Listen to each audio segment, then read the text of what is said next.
What is up, guys? Marcellus Williams, aka TheSwolefessor, here to educate you on health, fitness, and social well-being. Today, guys, we're talking about volume. I am the greatest.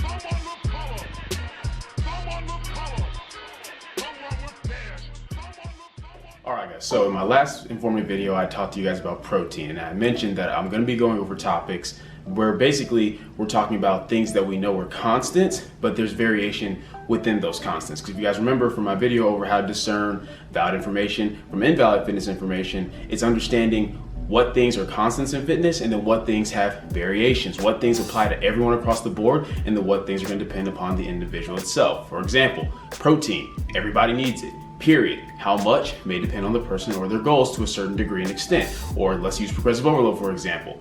Across the board, if you want to get bigger, if you want to get stronger, you have to progressively overload. But within that, there's different ways of going about it. You can increase the weight, you can increase reps, you can increase total sets. There's lots of ways you can go about progressively overloading. So it's pretty much the same thing when we're talking about volume, guys, in the sense that understand that this volume is something that everybody needs, of course. I mean, because all volume is, guys, volume is simply defined as the amount of total work you're doing. It's our sets times our reps times the weight that we have on the bar. That is what your volume is. So if you're working out, there's some form of volume involved. Now, how much volume that an individual can do is gonna vary from individual to individual for several factors. Number one, guys, is gonna be your genetics, for the mere fact that some people, genetically speaking, recover faster than others, and as such, they can handle a little bit more volume. The second thing, guys, is going to be how long you've been lifting, for the mere fact that beginners don't tend to need quite as much volume as advanced lifters, and that just makes sense, right? The longer you're lifting, the more work you should be able to do, and since volume is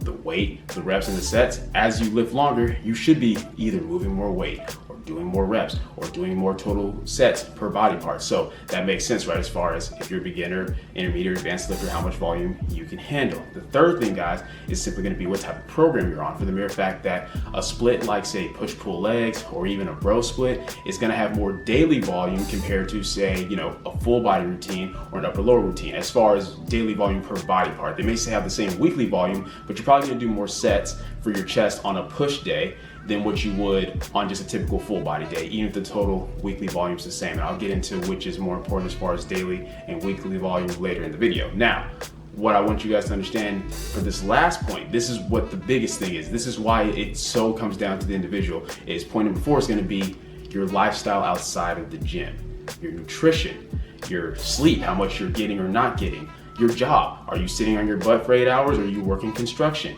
Your lifestyle as a whole, like, do you party a lot? Do you drink a lot? Things like that, guys. All of that's gonna impact your recovery as well. And this is why, guys, it's so hard to tell a specific individual exactly how much volume they should be doing. Even if we have people in a controlled lab where we do test studies, with those we're able to kind of more effectively tell somebody how much volume they should do. We can kind of figure out their minimum volume for stimulation, the most volume they can do without overtraining, etc. But even then, it's hard to apply that in real life because you're not going to be in a lab. You're not going to have everything perfectly set out and laid for you. You're going to be living your normal everyday life, your everyday routine. So it's important to understand that because of those different factors, how much volume somebody does is going to vary. So the answer to how much volume should you do, you're going to find that, guys, through trial and error, through trying different things and seeing what your body best responds to. And once again, this is where I tell people being scientific doesn't mean being dogmatic. Some people preach and love high volume, and that's great. Some people say you don't need quite as much volume, and for some reason, instead of the two accepting that, hey,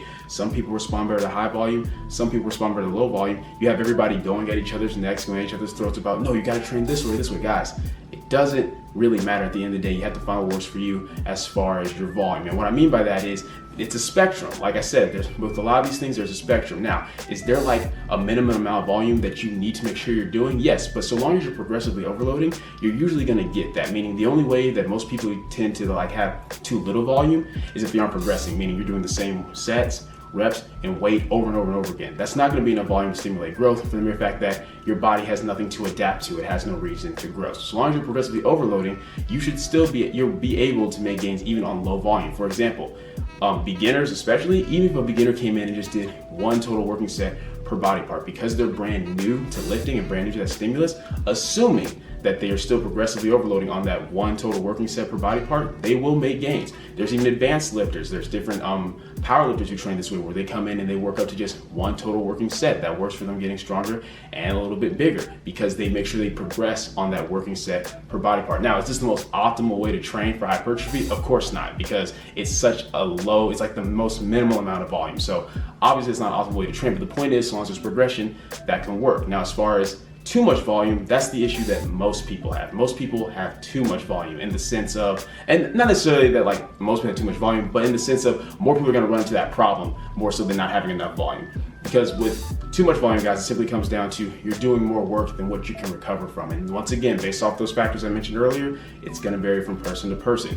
Two people can be on the exact same program, doing the exact same amount of work, but one person may just recover a bit more effectively, whether it's due to his lifestyle, his genetics, or his diet, things like that. It's just going to vary. Now, what's important to understand, guys, is that volume, like I said, comes down to your total workload, right? So it's your sets times your reps times your weight. So once again, as I mentioned before, if you're doing 10 sets of 3 with 100 pounds, it's the same thing as doing 3 sets of 10 with 100 pounds. So it's the same total workload as far as that. So then the question comes in, what is the best way to effectively utilize volume, right? Because now that you understand that, hey, I have to go through trial and error to see what works, well, that's great results, but I need a little bit more help than that. Like, I don't want to just do a bunch of trial and error. So there are general recommendations, right? Like, some people are going to say things like, hey, 60 to 120 reps per body part each week, for optimum volume. Some people are going to say anywhere between 10 to 20 sets, for body part per week for optimum volume. But it's just going to depend, guys, because once again,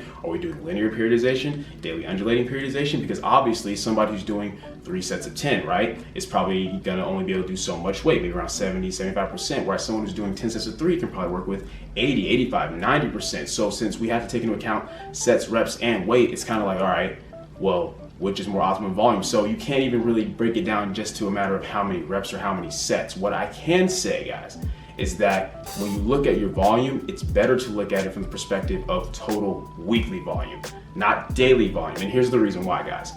Keeping in mind that protein synthesis only lasts anywhere from 24 to 48 hours, so 2 days at most, which means if you come in and you hit chest on Monday, you're gonna see growth and stimulation from that workout up until maybe about Wednesday. That's it. After that, no more growth, right? So a lot of people have the mindset of, okay, well then if I'm on a bro split, I need to come in, I need to just hammer the heck out of my chest on Monday, like, 40, 50 sets, like crazy amounts of sets, things like that, right? But what people have to understand is that it doesn't matter. It doesn't matter how much work you put in that day. No matter how much work you put in, that growth stops 48 hours later. And then you have to understand, guys, that you can only stimulate so much growth at a time in a given session. People don't understand that.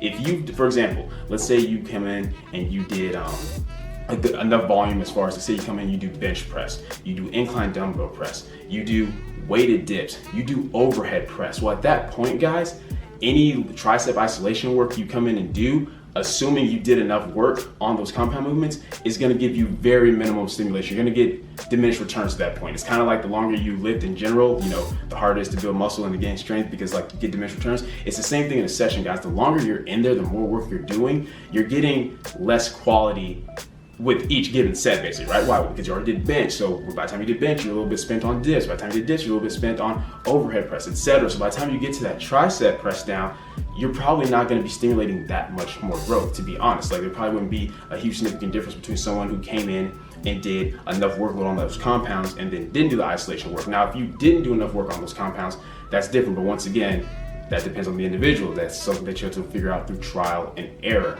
With that being said, regardless, like I said, whether you do a minimum or a maximum amount of work, that growth stops 48 hours later. And this is where things like upper, lower, or full body, or even push-pull legs done twice a week comes in handy. Why? Because we're getting that continued protein synthesis. And that's why you want to look at your total volume, guys, per muscle group, not daily, but weekly. Because what makes more sense? If you do, let's say you do a certain amount of sets, right? And you do it all on Monday. It doesn't matter, because at the end of the day, all that growth stops on Wednesday. But if you spread those sets out throughout the week, you're still getting the same amount of volume. You're getting the same amount of total volume throughout the week as you did on that Monday, but you're gonna see more benefits from it. Why? Because that protein synthesis stays continued. Let's say you come in and let's say you do 6 sets on Monday for chest, right? You come in, you do 6 sets on Wednesday for chest. You come in on Friday, do 6 sets right there. So that's 18 total sets, right? And you spread it throughout the week, so you're gonna get growth from all of that. For one, you're gonna be fresh each workout, right?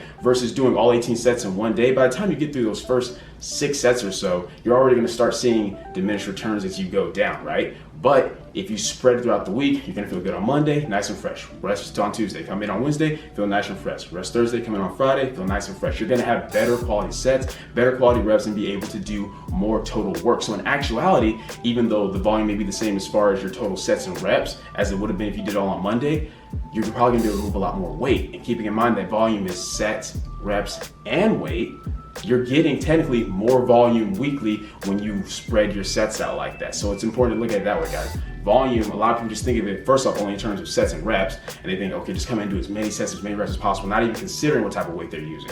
Whereas once again, if you do 10 sets of 3 with 75%, but somebody comes and does, 3 sets of 10 with 75% of your max, whereas somebody comes in and does 10 sets of 3 with 85% of their max, they technically did more volume than you. Why? The sets and reps were equal, but they did more weight, more total work. It may have taken them a little bit longer, but the point is they did more total work. So that's why I think it's very important, guys, to try to spread your volume throughout the week. That's why it's important to hit each muscle group at least twice a week. And that's, once again, I try not to dog people's choices, but why bro splits just aren't effective. They aren't optimal.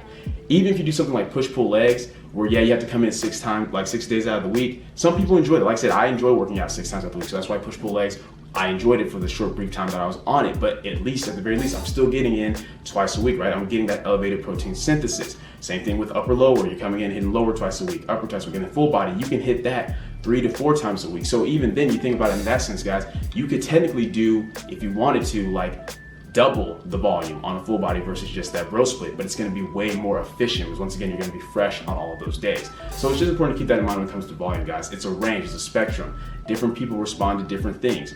If you're just hammering out like a workout right on a program and you just feel like, man, you feel tired, you feel drained, you feel like you're not progressing, you hit a stall, maybe ease back on the volume a little bit. Take a couple of isolation movements out. Or maybe if you're doing like 5 sets of 5, do 3 sets of 5. Just change the volume a little bit to decrease it and see if you start progressing, because it's gonna be a lot better to do 3 sets of 5 and progress on that as far as moving the weight than to do 5 sets of 5, but you keep hitting these stalls for 2, 3 months, etc. So just keep that in mind as well, guys. Versus maybe you're not doing enough volume. Maybe you're coming in, you're feeling good, you're feeling fresh, but you're just not seeing any progression. Maybe because you're not pushing your body hard enough. So once again, it comes down to trial and error. I know that's not what you guys like. You guys like that I kind of give you more detailed, specific answers to, how much of this or how much of that, like with the protein, like 0.8 grams per pound of body weight. But with volume, like I said, guys, there's a lot of variables that go into it. So the best thing to do is try out different things. Stick with the program or a certain type of volume, for 3 months. See how your body progresses. Test out different things. Don't get so caught up. Like I said, scientific doesn't mean being dogmatic. Don't get so caught up in what you're doing and thinking this is the only way you can go about it to where you're not willing to try other things. Now, once again, if what you're doing is working for you, by all means, stick with it. Don't feel like you have to try something else if what you're doing is working for you. But it's understanding that even that is a way that our bodies can adapt and grow and get new stimulus when we kind of like, cycle different movements out or, change up the pace a little bit, go from different things. And that's why I enjoy concurrent training so much and daily undulating periodization, because you're kind of getting all that within the same week. You're doing different things daily, even though it's the same weekly. So that's pretty much it, guys. That's all I wanted to say about volume. If you guys have any questions, you already know, leave a comment down below. If you enjoyed the video, leave a comment down below. Let me know that you did. If you did not enjoy the video, leave a comment down below, letting me know what I can do to get better. Like the video, share, subscribe. Keep it simple, specific, scientific. I'll catch y'all later. I am the greatest.